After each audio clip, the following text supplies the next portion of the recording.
Selamat siang, kembali ke ruangan Anda bersama saya Radi Saputro. Saudara, selebgram Edeleni Laura Anna meninggal dunia setelah sempat mengalami gangguan lambung dan sesak napas.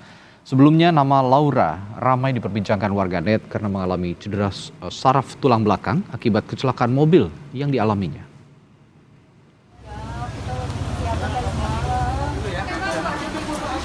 Abu jenazah selebgram Edeleni Laura Anna dilarung di Teluk Jakarta, Jakarta Utara.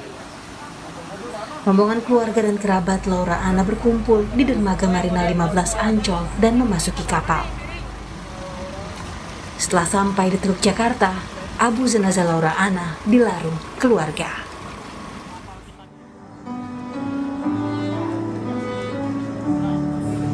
Sebelumnya, suasana duka menyelimuti persemayaman selebgram Edeleni Laura Anna pada Kamis 16 Desember. Jenazah Laura Anna dikremasi setelah disemayamkan di rumah duka Grand Haven, Jakarta Utara. Rabu pagi, 15 Desember, Laura Anna meninggal dunia di usia 21 tahun. Ia meninggal setelah sempat dirawat di rumah sakit karena mengeluh sakit pada lambung dan pernapasan. Kematian Laura ramai diperbincangkan di media sosial. Hal ini karena pada Desember 2019 silam, Laura mengalami kecelakaan lalu lintas dan berdampak pada kelumpuhan yang dialaminya. Laura lantas disebut menderita cedera saraf belakang atau spinal cord injury.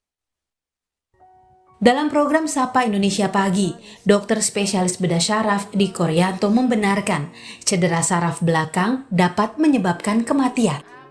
Hal ini karena sumsum saraf tulang belakang memiliki fungsi sangat vital yang dekat dengan batang otak dan pusat pernapasan. Betul, jadi spinal cord itu adalah kalau kita bahasa Indonesia sumsum saraf tulang belakang.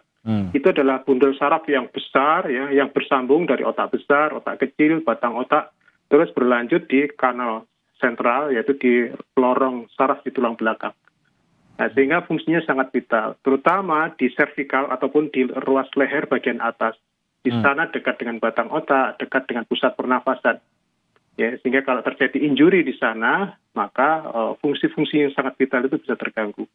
Termasuk sistem otonom adalah tekanan darahnya.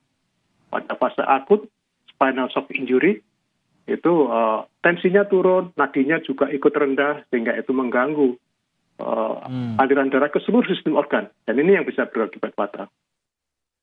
Menurut Perhimpunan Dokter Syaraf Indonesia Perdosi, cedera saraf tulang belakang atau spinal cord injury merupakan cedera pada tulang belakang baik langsung karena kecelakaan ataupun jatuh maupun tidak langsung karena infeksi bakteri atau virus yang dapat menyebabkan kecacatan menetap atau kematian. Dikatakan ada dua kerusakan akibat cedera saraf tulang belakang, yaitu kerusakan langsung akibat benturan atau penekanan atau kerusakan primer, dan kerusakan tambahan, ikutan atau sekunder. Cedera saraf tulang belakang juga berdampak jangka panjang, yakni ketidakmampuan mengatur tekanan darah atau suhu tubuh, peningkatan risiko masalah jantung atau paru-paru, kehilangan kontrol kandung kemih atau usus, kelumpuhan pada lengan atau kaki, sakit terus-menerus, spastisitas, kontraktur sendi, dan disfungsi seksual. Kebanyakan penderita cedera saraf tulang belakang memerlukan beberapa bentuk rehabilitasi fisik atau terapi, belajar menggunakan alat bantu jalan atau kursi roda, memperoleh kembali kekuatan dan mobilitas, memulihkan kemampuan aktivitas sehari-hari, dan menggunakan alat prostesis atau pengganti buatan. Sebelum meninggal dunia, Laura melaporkan mantan kekasihnya Gaga Muhammad karena menyebabkan dirinya kecelakaan dan lumpuh. Kasus ini sudah sampai tahap persidangan